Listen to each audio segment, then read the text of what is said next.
How gay is gay sex? A butthole is a butthole. A mouth is a mouth. $20 is $20. Virgins of Reddit, what is your NSFW question? Hey, thanks for coming to another one of my Storytimes viewer. I'm Andre, your narrator. Since you're here, you should smash the like button, subscribe, and ring that notification bell. Because if you don't, I'll tell the CDC that you have the C-vid. No more lollygagging, let's get into the video. Finally, a question that encompasses all of Reddit. But who's going to answer? What does pussy actually feel, taste, smell like when you go down on a girl? If you bend your tongue down in your mouth and let the tip slide over the muscles tendons in the bottom of your mouth, it feels like that. How do you stop getting rejected all the time? I get rejected constantly.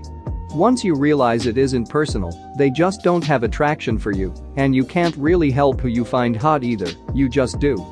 And it's fine. Rejection is embarrassing for like 3 seconds, and then you forget it happened for the rest of your life. You're not a loser and she's not a bitch, just didn't work out. It's also okay to turn down women who flirt with you if you're not into it, just do so politely. Be prepared to not be able to find the hole. It's not where you think it is and you are not where you think you are. Oh, and queefs happen, deal with it maturely. Edit. Thank you all for the upvotes. But to all you mad shaggers out there boasting about being able to hit the spot first time every time, keep in mind that it's easier to turn off a light switch with a pencil than a fishing rod. How is it not completely so awkward? I'm 19, but pretty shy. The thought of seeing someone naked and then not really knowing what you're doing makes me feel so awkward, and I just don't know how I could do it. Part of it is being able to laugh with the person. Mistakes will be made, weird stuff will happen, oh well. Laugh and smile and keep going. Eventually it won't even faze you. Part of being able to laugh at yourself, don't laugh at the other person BTW unless they laugh first, and even then call it cute and move along, which comes from confidence in yourself. I got more comfortable and confident in my body by sleeping naked. Now I'm happy with me, and if something goes off then it's not the end of the world. This is so true, I don't think I've ever had sex without getting a good laugh. Sex is hilarious. You're jamming your genitals together naked and you don't know if you should hold eye contact or not, and your brain is flooded with dopamine. You're probably pretty sweaty or cold or both, and then you nut and lay there in filth. The hole is lower than you think. Pretty much at the bottom of the vag. Also, it's nothing like porn, and also sex is a workout, so be prepared to be out of breath if you're on top. One time me and my girlfriend were going at it in her attic, it was the only place we had privacy, in the middle of summer. It must have been at least high 80s if not low 90s, and I was on top. Nothing makes you feel like more of a fattest than seeing your beads of sweat drop off your brow directly onto the girl's face below you, while you need to slow down every 2 minutes to cool off and re-energize. As a bonus though, the glass of water after sex was nearly as good as the sex itself, so crisp and refreshing. Is there a difference whether you do it with someone you love or with someone meaningless? I know it's a stupid question, but I can't help but wonder. There's a massive difference. It always feels better with someone you love because you're just overwhelmed with the natural euphoria you get just being around them, while also participating in an act that puts you super close to each other physically, while also releasing pleasure chemicals in your body. It's fantastic. Sex with someone you're not in love with can be fun, but you don't get the added oxytocin, serotonin, and dopamine in your body that makes you feel warm fuzzy, haha. You do still get some dopamine, because sex does feel good overall. But there's extra when you do it with someone you love. What does the girl usually do during sex? I don't want to be considered a dead fish. If you're actively showing your enjoyment, you won't be considered a dead fish, even if you never move a muscle. Being expressive with your face, touching, hugging, being vocal, stuff like that. And of course, being willing and enthusiastic while giving oral goes a long way. Or being open to getting on top for a change after a while, when you get more comfortable with each other. You absolutely don't have to do the porn star stuff, most of them are not very pleasurable anyway. The only thing we ask is you show us you're enjoying yourself. Feedback is always welcome, whether that's moans or dirty talk. Maintaining your position and taking it up properly in the first place, such as arching your back during doggy style, go a long way. Encouragement is great, like rubbing our backs or pulling us in without throwing off our rhythm or position, so wrap your legs around us, but don't physically hold us in unless we're climaxing and not trying to pull out. Learn to give a great BJ, handjob, or ride cowgirl. Wear something sexy or try a striptease. If your partner is into it and you ask in advance, try prostate massages or other femdom things if you two are into that. Find a condom that fits before you actually need a condom that fits. How do you actually find one that fits?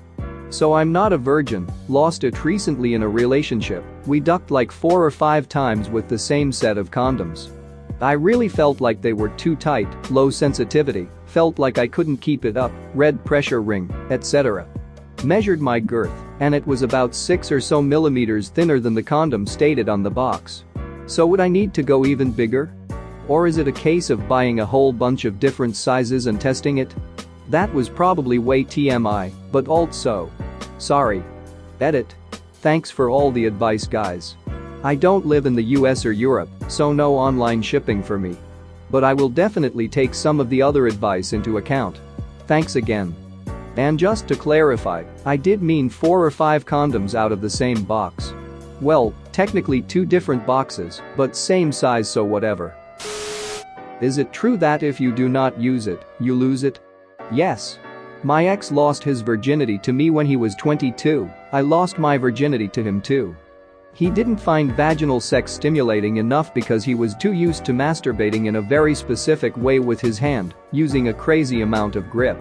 Even with blowjobs, he wanted me to create a death grip around his dick with my lips, which was incredibly challenging and actually hurt my lips' mouth.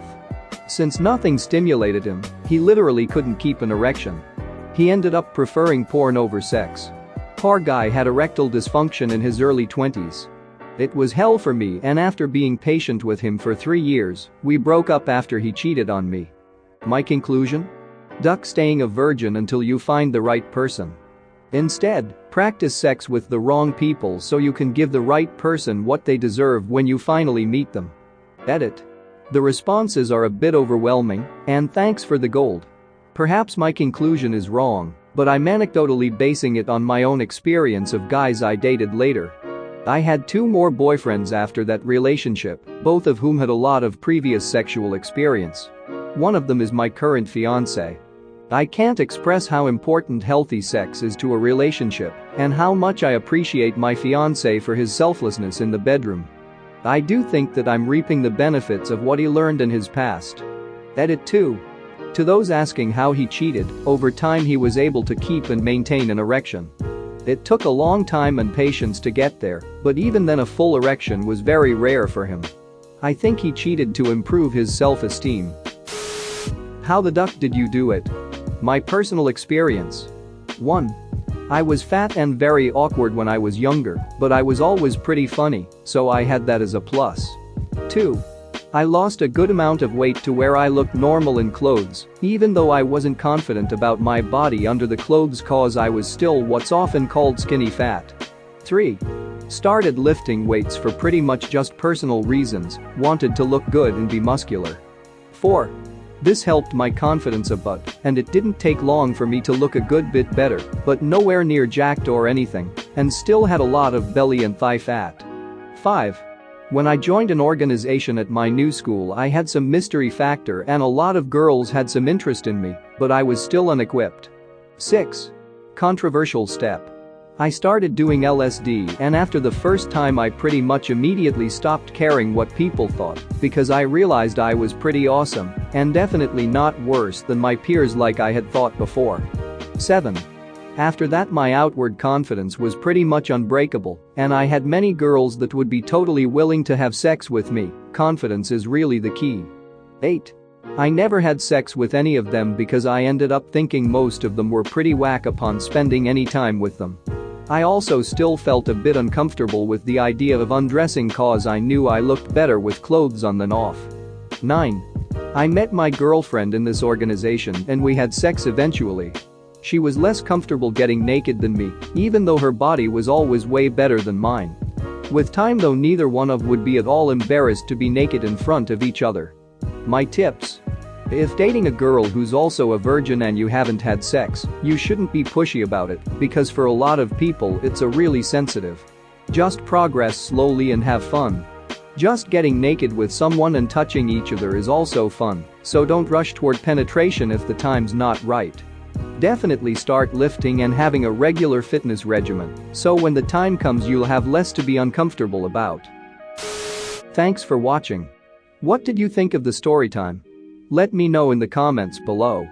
If you liked the video, smash that like button and subscribe so you don't miss any more story times.